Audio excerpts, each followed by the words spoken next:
Hey, I'm Chillstep. I'm a member of Rect, and I'm going to be teaching you guys how to aim in Vail. But I'm going to be going over a lot of techniques, pretty much all the techniques that all the top players use. If you go watch the LAN tournament, you'll see them using these techniques, and I'm going to tell you why people use each one and the advantages and disadvantages of each one. I'm not going to be going over stock technique, like physical stock. People use them. They're not super popular. You don't need it to be good, but you can be extremely good with the stock. The stock does give you some advantages. It also gives you some disadvantages. In the top 3 teams in Vail, nobody used a stock, so I'm just going to cover the non-stock technique. But if you use a stock, that's okay. That's totally fine. First, I want to show you guys my settings. I'm just going to breeze through these. So pause it if you care. Pause the video. I'm not going to go over each individual one of these settings. But the most important thing to be talking about while we're talking about gun techniques is the virtual stock setting. Now, obviously, if you don't use firearm virtual stock, the kind of technique you're probably going to use is like the T-Rex, which I've gone over before in previous videos in my Pavlov tutorials. And this works for pretty much every shooter ever, because every shooter ever kind of has the same no V-stock implementation, where what you're going to do is take your rear hand, anchor it kind of against your face as far back as you can, and draw a long line with your front hand. And this is going to give you super stable aim with no V-stock because you have such a long vector between your two hands. Now, you can also just be a Chad, like I think Basil does this, and not do that, and just kind of hold your hands out like a rifle and just have really steady aim. But I don't recommend that. I recommend doing some kind of like T-Rex style technique. That's pretty much all you're going to do with no V-stock. If you don't have V-stock, that's the way you're going to go. Now, there's 2 V-stocks in this game that I recommend. Both are great in different ways. Type 2, a little closer to Pavlov's V-stock. Type 1 is more of their own custom implementation. Personally, I use Type 1, but Type 2 is great. It's pretty much the same thing as Type 1. And let me explain to you what the point of these V-stocks are, why they're good, and why you would want to use them. So without a V-stock, let's say I aim at something far away. So my rear hand and my front hand are both contributing a lot to the aim, right? So I have sort of 2 failure points where like a little bit of twitchiness or like not being consistent can throw off my aim. Now with no V-stock, let's say I'm way off with my right hand. You can see as my right hand moves, the gun moves a lot, which, is what you would expect. But in real life, you have a stock butt in your shoulder, right? Your rear hand moving isn't like adjusting a little, isn't going to make your stock move in your shoulder. It's going to be anchored. That's why it's called a virtual stock. If we turn on V-stock, it's going to try to simulate that, but it's not going to take away, like I can still move my arm, right?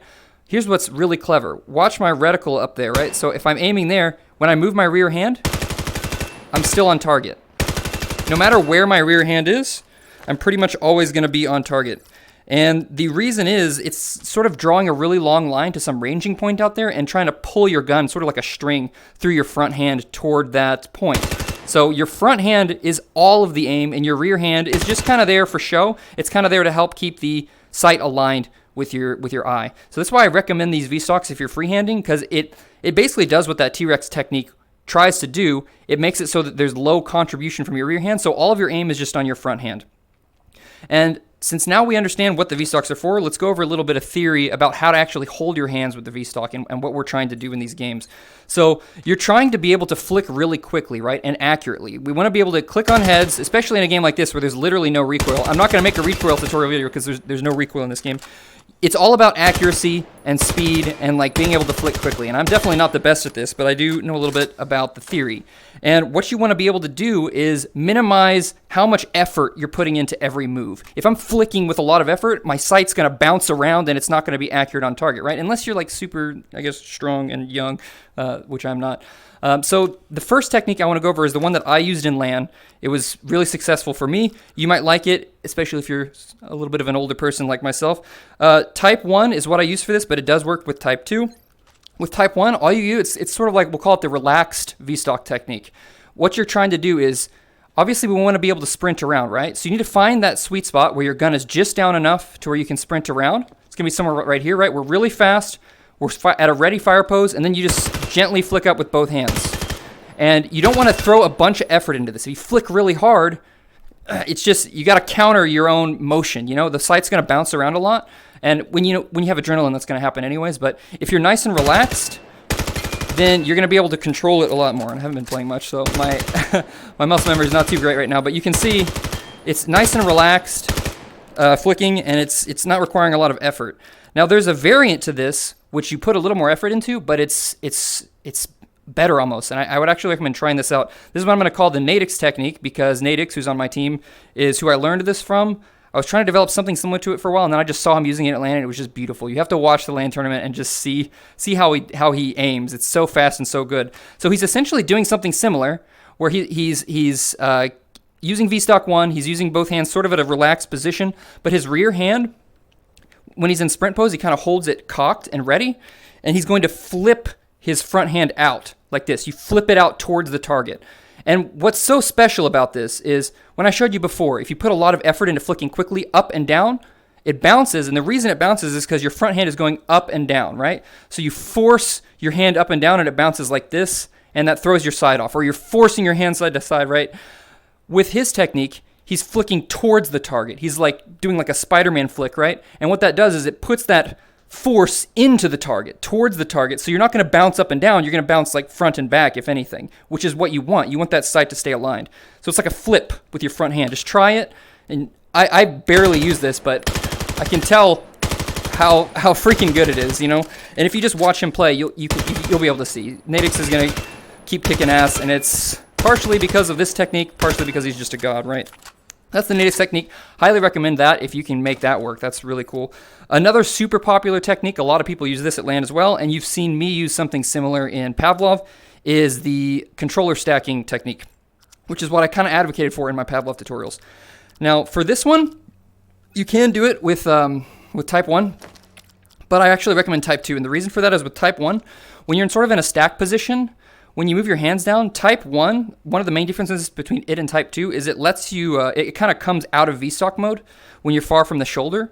So like if you put your hand out like this, it'll come out of V-Stock, which, you know, it's kind of, I would say this is actually a negative. You don't usually want this to happen. If you have V-Stock 2, it's similar to V-Stock 1. It has that same thing where, like, you know, it kind of tries to aim toward the target. It feels a little different, but what it does is it doesn't, it's like Pavlov. It doesn't ever come out of V-Stock mode, which makes blind firing a lot easier, right? You just poke your hand out and you can blind fire really effectively, which more people should do, to be honest. And it also means that when you put your hands down, since it's not coming out of V-Stock, you're not getting this pull-up. And the reason that pull-up is a problem is because of sprint. In this game, like when you sprint, if your gun is kind of too far up, it'll slow down your sprint, right? You see how it comes up? So with V-Stock 1, you'll have that problem. With V-Stock 2, you won't.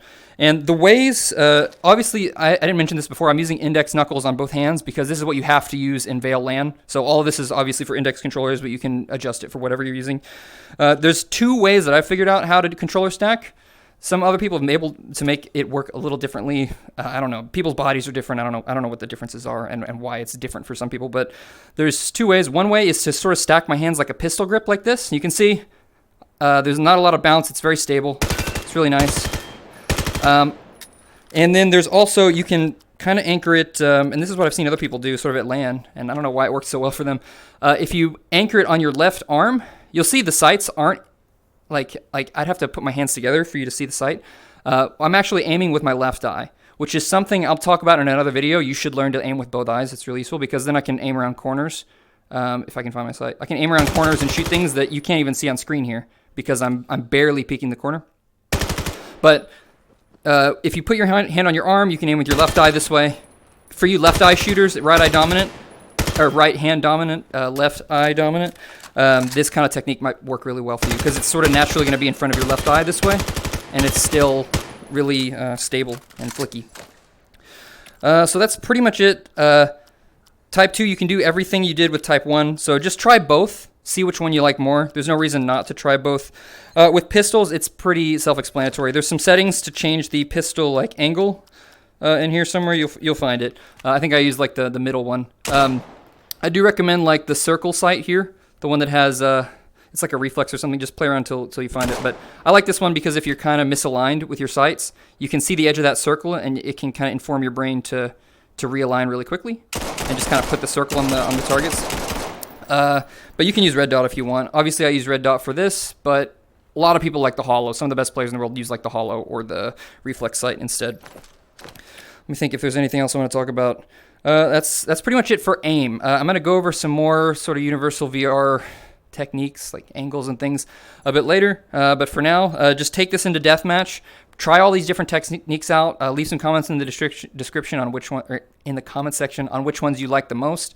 And just, play around, get good. And just know that, everyone at the top level, knows some technique and is really good with some technique. It's not really going to be about your aim. You're trying to get good at aiming so you can compete with them, not so you can be better than them. Being better than them is more than just aim. It's more about your teamwork and all the other little subtleties of VR, which I will talk about in future videos. So like and subscribe, please, and I will see you guys in another video.